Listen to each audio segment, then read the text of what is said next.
The Supreme Court on Monday has issued a notice to the centre on the Kerala government's plea against the delay by the governor to decide on 8 bills pending with him for periods ranging from 7 months to 2 years. Now, the Supreme Court has also asked some very tough questions of Tamil Nadu Governor Ravi on Monday as it resumed hearing the Tamil Nadu government's plea against delays in clearing bills passed by the State Assembly. These bills were pending since 2020. What was he doing for 3 years? This is what the Supreme Court has asked of the Tamil Nadu governor days after Mr. Ravi returned 10 pending bills, 2 of which were passed by the earlier AIDMK government. Now, the tug-of-war between the state governments of Tamil Nadu and Kerala and their respective governors was heard in the Supreme Court on Monday. A bench of Chief Justice D.Y. Chandrachud and Justice J.B. Pardiwal and Manoj Mishra heard pleas filed by the two state governments which have accused their governors of delay in giving assent to the bills passed by the assemblies. Remember, the Tamil Nadu Assembly in a special sitting on Saturday readopted the 10 bills that Governor Ravi had sent back on November 13th. The top court had sought the centre's response on the plea filed by the Tamil Nadu government and termed the alleged delay as a matter of serious concern. Similarly, the Kerala government had also moved the Supreme Court, alleging that the delay in giving assent by Governor Arif Mohammed Khan to bills was defeating the rights of the people of the state. Now, the government has claimed that the governor had delayed 8 pieces of legislation in Kerala, and Tamil Nadu Governor Ravi has withheld assent for certain bills passed by the Tamil Nadu Legislative Assembly. This is what happened a few months ago, leading to this tug-of-war. I have my colleague Sam Daniel joining us from Chennai. Sam, the Supreme Court heard the matter of both Tamil Nadu and Kerala today. Clearly, we've been hearing allegations of governors ruling by proxy, but governors have been saying that this is matter of their duty and it is their responsibility to scrutinize bills. So how do you see today's Supreme Court? Of course, the matter has been adjourned to be heard next in December, but tell us what do you think will be the political fallout of the hearing today?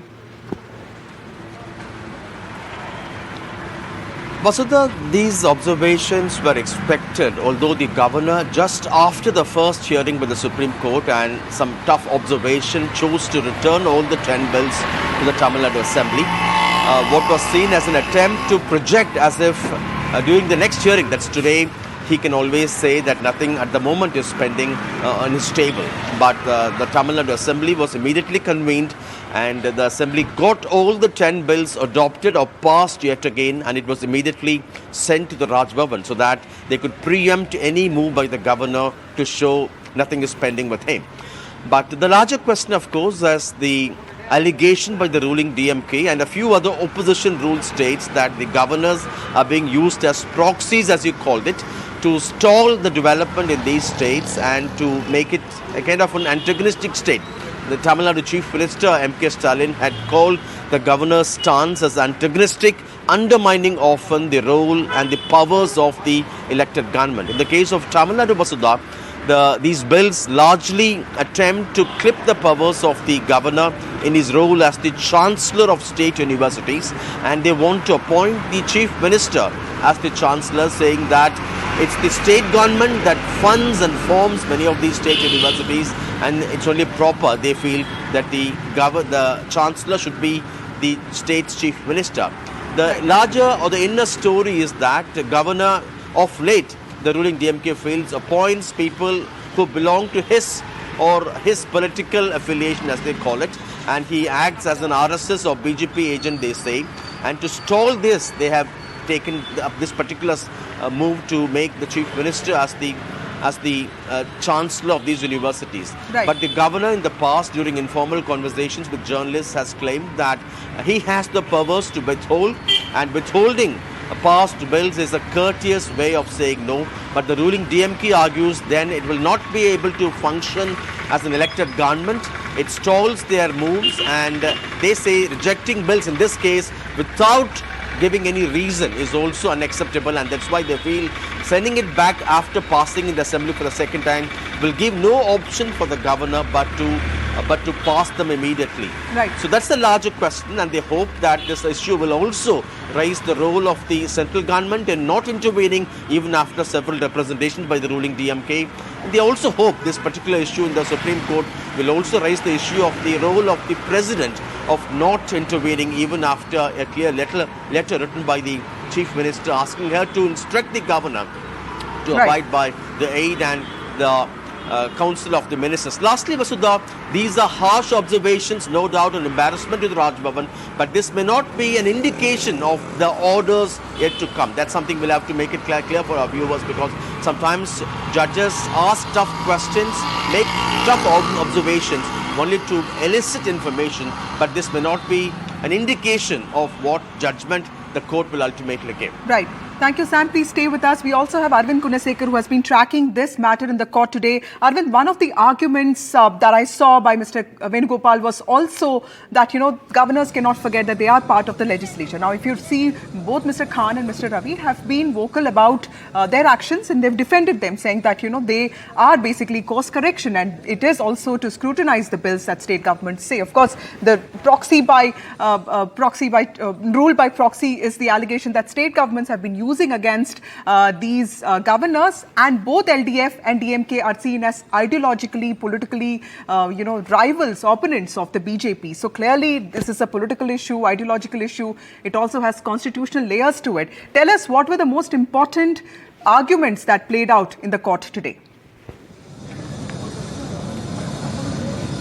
So both state of Tamil Nadu and also state of Kerala, both the state governments have moved Supreme Court against the respective governors over inordinate delay in clearing the bills that have been passed by the state legislature. In the case of Tamil Nadu government told the Supreme Court that almost 15 bills are pending before the governor, the Raj Bhavan, and one of the bills was passed way back in 2020, and that's where Tamil Nadu government sought the intervention of Supreme Court, giving a direction to the governor to ensure that the bills are cleared at an expedited manner. So today, when the matter was taken up for hearing, appearing on behalf of Governor, Attorney General told the Supreme Court that out of 12 bills, 10 have been returned by the governor to the state legislature, and Tamil Nadu government told the Supreme Court that of those 10 bills that have been returned by the governor, all those 10 bills have already been re-adopted by the assembly, and that have been sent to the governor for consideration. And that's why Supreme Court has given time for the governor to take appropriate steps, because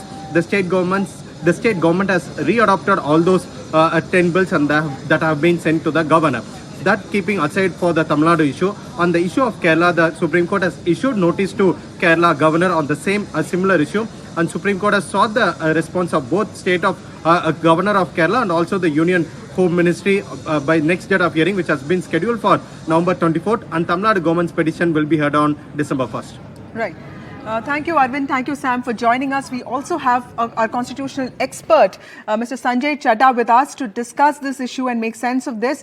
Mr. Chadha, the Supreme Court earlier too had expressed displeasure on similar delays by governors of Telangana, Punjab and Kerala. And today this matter, at least with respect to Tamil Nadu and Kerala, had reached Supreme Court. And we heard some very tough questions being posed to the governor of Tamil Nadu. So how do you see this, sir? One of the statements, one of the arguments was that governor is part of the legislature, not outside it. So how do you see the governor's role in the context of these arguments that are happening?